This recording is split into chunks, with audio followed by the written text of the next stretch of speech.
मुझे ये महसूस होता है कि बांगे दरा में इकबाल के ज़हनी और फ़िक्री इर्तिक़ा के तमाम मराहिल मौजूद हैं। बांगे दरा उनके इर्तिक़ा का सिर्फ पहला मरहला नहीं है, क्योंकि ख़ुद बांगे दरा को इकबाल ने 3 हिस्सों में तकसीम किया है। उसका पहला हिस्सा इब्तदा से लेकर 1905 तक की शायरी पर मुश्तमिल है। दूसरा हिस्सा 1905 से 1908 तक जब वो यूरोप के सफ़र पर गए, और तीसरा हिस्सा 1908 के बाद का।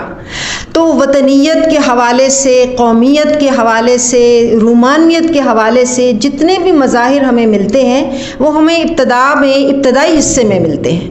उनका इस बांगे दरा का मुख्तसर तरीन हिस्सा उनका हिस्सा दोम है इसका, जिसमें वो क़याम यूरोप के अशार है, और तवील तरीन हिस्सा सोम है। हिस्सा सोम की जो नज़में हैं वो नज़में इकबाल की फ़िक्र को और उसकी रूह को पूरी तरह ज़ाहिर करने पर कादिर हैं, मुझे ऐसा महसूस होता है। मिसाल के तौर पर उनकी तवील नज़में हैं, शमा शायर है, शिकवा जवाब शिकवा है, वालिदा मरहूमा की याद में, खिज़्र राह और तुलू इस्लाम। ये वो नज़में हैं जो फ़िक्र इकबाल को पूरी तरह से हमारे सामने पेश करती हैं, और जो बाद में हमें इकबाल के यहाँ बाले जिब्रील में और दूसरे उनके फ़ारसी कलाम में हमें जो मतालिब नज़र आते हैं, उनकी झलक बहुत वाज़े तौर पर हमें बांगे दरा के हिस्सा सोम में नज़र आती है।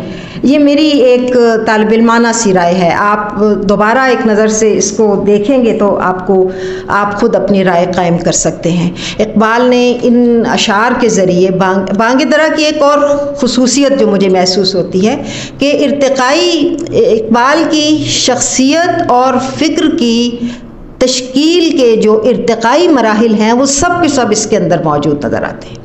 हम देखते हैं कि इब्तदाई ज़माने में, जैसा कि डॉक्टर साहब ने बहुत उम्दगी से रोशनी डाली, कि इब्तदाई ज़माने की नज़में हैं, फ़ितरत से हम कलाम होते हैं, कौमियत का जज्बा, वतनीयत का जज्बा उनके अंदर है, रूमानियत भी उनके अंदर है, लेकिन और फिर मगरिबी शौरा से वो मुतासिर हुए हैं, उनका ज़िक्र करते हैं और बताते हैं कि उनकी नज़में कहाँ कहाँ से माखूज़ हैं। फिर इसमें एक खूबी यह है कि इसमें बच्चों के लिए कलाम उन्होंने शामिल किया है। मैंने शायद ही किसी और शायर के मजमूए में ये देखा हो कि अपनी बाकायदा संजीदा मजमूए में बच्चों का कलाम शाया किया हो। इससे महसूस होता है कि उनके नज़दीक नई नस्ल की क्या अहमियत थी कि उन्होंने बच्चों की कही गई नज़में इस मजमूए में शामिल की। और ये मजमूआ, जैसा कि डॉक्टर साहब ने फरमाया, उनका पहला मजमूआ नहीं था, इससे पहले उनके 3 मजमूए आ चुके थे। तो इस चौथे मजमूए में उन्होंने बच्चों की नज़में शामिल की, ज़रीफ़ाना कलाम शामिल किया, जो इकबाल के किसी और मजमूए में नहीं है, ज़रीफ़ाना कलाम। और वो ज़रीफ़ाना कलाम भी महज उन्होंने उसका नाम ज़रीफ़ाना रखा है, हकीकतन उसके अंदर वो गहरा तंज़ मौजूद है, वो मुआशरती तंज़ मौजूद है जो हमारे मुआशरे को एक और नज़र से देखने पर उकसाता है। तो इकबाल, एक तो बांगे दरा की ये बात कि उसमें बच्चों की नज़में भी मिलती हैं और ज़रीफ़ाना कलाम भी मिलता है। तीसरी बात जो मुझे बांगे दरा के हवाले से बहुत ख़ास लगती है वो ये कि उनकी तकरीबन तमाम अहम नज़में असरी तनाजुर में लिखी गई हैं। जब भी उनके इर्द गिर्द कोई बड़ा वाक़या रूनुमा हुआ है तो उस वाक़े का रद्द अमल उनकी नज़्म में नज़र आता है, खा वो खिज़्र राह हो, खा वो तुलू इस्लाम हो। हम वाज़े तौर पर शायरीन इकबाल ने इशारा किया है कि इस शेर में फ़लाँ वाक़े की तरफ इशारा है, मसलन तुर्की के वाक़े की तरफ मुस्तफ़ा कमाल पाशा के आने के बाद उस तरफ इशारा है। और अंजुमन हिमायत इस्लाम में पढ़ी गई हैं जो नज़में, वो नज़में भी हमारे अपने ज़माने के असरी तनाजुर का रद्द अमल हैं और ये बताती हैं कि इकबाल अपने असर से कितने गहराई से जुड़े हुए थे। उनके यहाँ जो भी वाक़या रूनुमा हुआ है, खा वो उनके अपने इलाके में हुआ है यानी अपने मुल्क में हुआ है या मुल्क से बाहर बैनुल अक़वामी सतह पर हुआ है, उन्होंने कितनी संजीदगी से, कितनी गहराई से उस वाक़े को महसूस किया है और उस पर अपना रद्द अमल दिया है। इकबाल की अपनी ख़ारजी ज़िंदगी से ये जुड़त बहुत ही बेमिसाल है और बहुत ही गैर मामूली है।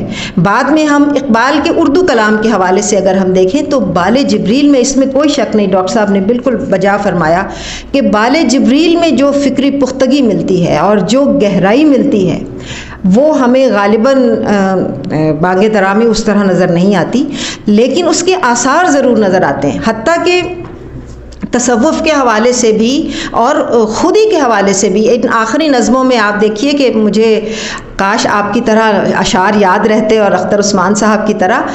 वो जो बंद हैं तुलुए इस्लाम और खिज़्र राह दोनों के, आशना अपनी हकीकत से वो है दहका ज़रा, दाना तू खेती भी तू, बारां भी तू, हासिल भी तू। पूरा बंद देखिए, खुदी का तसव्वुर पूरी तरह उसके अंदर मौजूद है।